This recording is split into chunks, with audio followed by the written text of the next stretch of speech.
3D printers and a special recipe might make it possible to do more COVID-19 testing.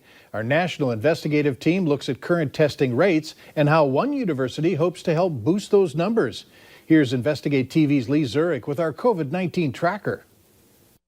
A Harvard University study says we need to deliver 5 million tests per day by early June to deliver a safe social reopening. The New York Times quotes another Harvard estimate that puts the number at 500 to 700,000. The magic number of what we need is certainly up for debate, but every expert seems to suggest it needs to be much more than our country is testing now. Here's a look at the total number of tests by day in our country. That's 150,000 tests per day. That's an important line to keep an eye on. You can see the testing starts to ramp up in early April, and we've been fairly consistent other than this one day right there. Right now, we're averaging about 150,000 tests a day in the United States. Governors across the country have blamed the lack of testing growth on a shortage of supply chain items needed to conduct a test, like swabs. Testing isn't just about the test itself.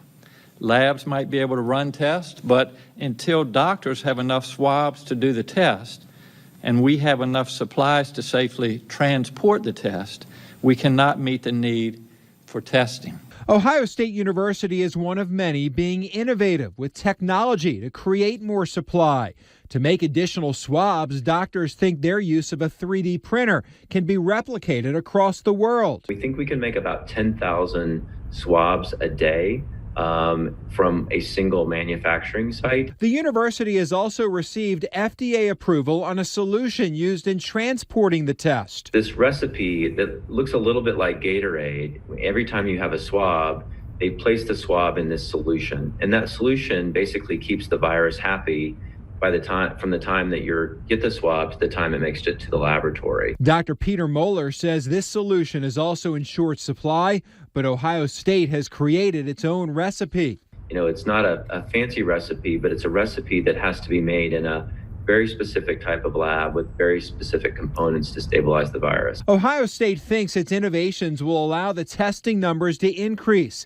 Potentially thousands of people will be tested who otherwise would have had no other option. We really hope that this discovery allows really supply chains throughout the country and around the world to make it so they're not going to have to stop testing, which was really the case here and what we've seen in other locations across the country.